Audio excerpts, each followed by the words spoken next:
You know, I've got a lot of actors I would love to meet.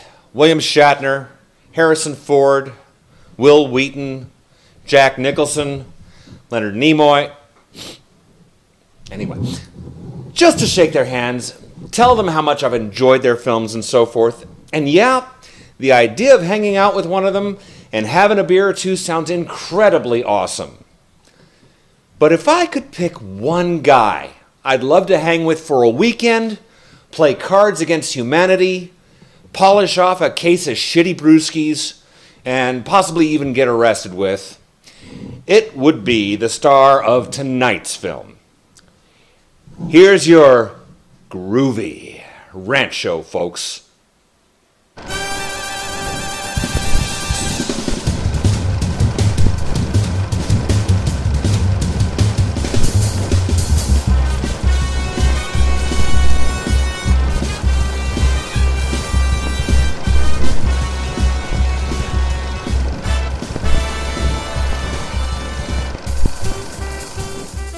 Greetings and welcome to Film Rants, a generous application of slightly foul-smelling salve on the wounded psyches of disillusioned film lovers everywhere. I'm your host, E. Adam Thomas, and tonight I present to you one of the most amazing pieces of cinema in history, Sam Raimi's Evil Dead 2. Starring Bruce Campbell as Ash Williams, this film truly defies most attempts to truly synopsize it, but basically, it's about a guy who brings his girlfriend to a remote cabin and accidentally unleashes the most heinous forces of the demonic underworld onto mankind. Now, this could have had all the trappings of a dark, Rob Zombie-esque chunk of gratuitous gore porn, but it became so much more than that. You see, the first Evil Dead movie, made 6 years earlier, was actually kind of intended as a somewhat serious scarefest. But due to a low budget and the relative inexperience of its young director, the film didn't quite come off as planned. As legendary as Evil Dead 1 became, Evil Dead 2 surpassed not only the quality of its scares and effects, but also the quality of not taking itself too seriously. Make no mistake, if you watch this film in the dark with your girlfriend, there's plenty of scares and gotcha moments. But the real reason to watch this film is the comedy. Bruce Campbell's persona may have toned down over the last few years, but here, his body language and facial expressions absolutely steal the show. Forget Jim Carrey and Will Ferrell. Campbell fucking owns those tools in this film. One of the main reasons I hated him in Sundown, the Vampire in Retreat was because his talents were so egregiously watered down and pussified. There, he was cast as a goofy, bumbling nerd with all the machismo of a lightly toasted bagel soaking in chai tea. In Evil Dead 2, he's fucking Ash, man!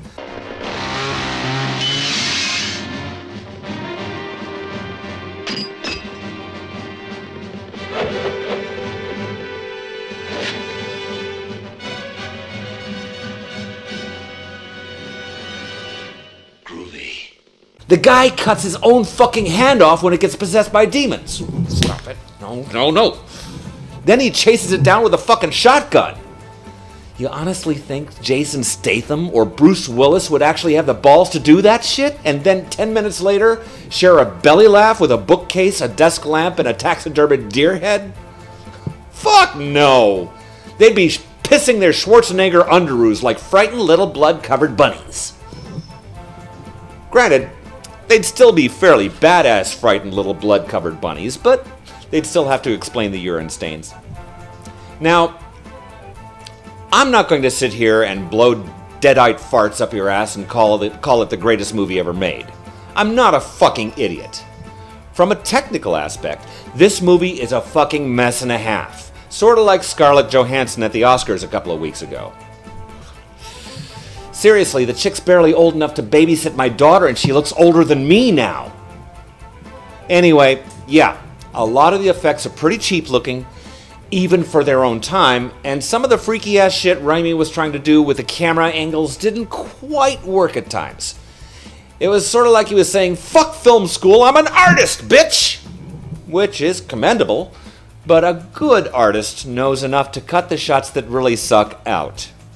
I'm pretty sure he'd love to reshoot and recut some of the scenes in the film now, but that's what comes with experience. The fact that he put this film together as well as he did, considering the time and the budget he had to work with, is nothing short of admirable. Therefore, I can forgive some suspension lines showing or some badly matted in stop motion effects. All in all, they don't detract enough from the film to make it any less awesome.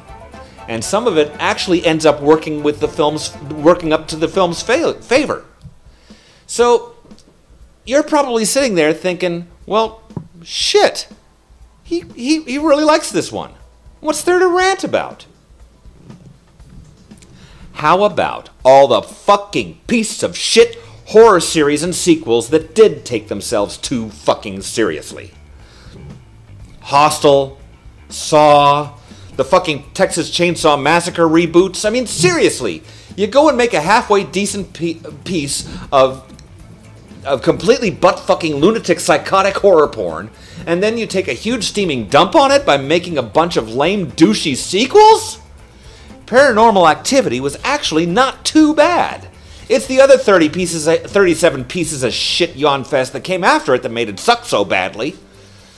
Even the ghost of Ed Wood is sitting there thinking, my fucking God, this is dog shit compared to Glenn and Glenda.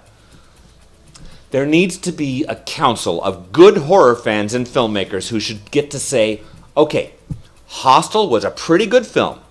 You're not allowed to fuck it up by making a sequel. Sequels in Hollywood get a pretty bad rap, and for the most part, it's pretty well deserved. But no genre in the history of film has made the idea of sequels so heinously reviled as the horror genre. The fact that there's a total of 3 actually watchable Nightmare on Elm Street films, none of which are the remake, by the way, should tell you something. Seriously, if you make a good horror movie that actually makes people sit up and take notice, call it a fucking day. You did your bit, you said your piece, and you got your little slice of perfection. Stop fucking up good films by following them with awful ones.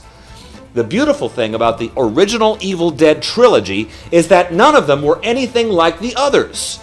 Each was in its own way a completely separate experience, and they each had their merits without detracting from one another.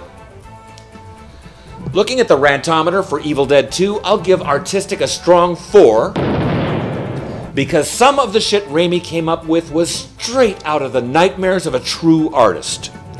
Coolness gets a 5, because it's fucking cool as shit. Originality gets a 4 as well, because there were some really interesting new twists on the genre that have since become iconic. Sadly, I do have to give it 2 Blades, mainly for some of the less than successful technical issues with the film that were a bit too distracting.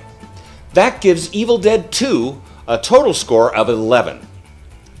Next week, I'll be looking at the 2013 remake of the original Evil Dead, written and directed by Fede Alvarez. In the meantime, tell me what you think of these films, or my take on them, and you can comment here on YouTube. You can use the hashtag FilmRantsEAT on either Twitter or Facebook.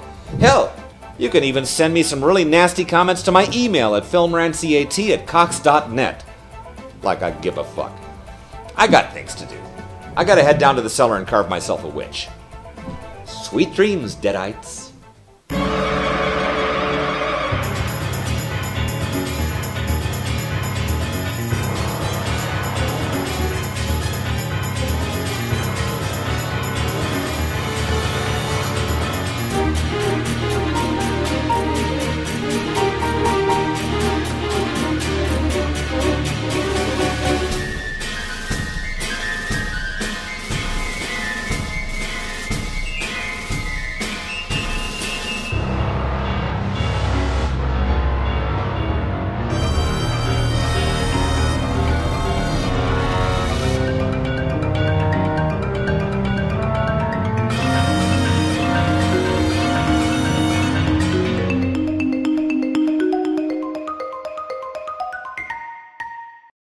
Angry Men Reviews.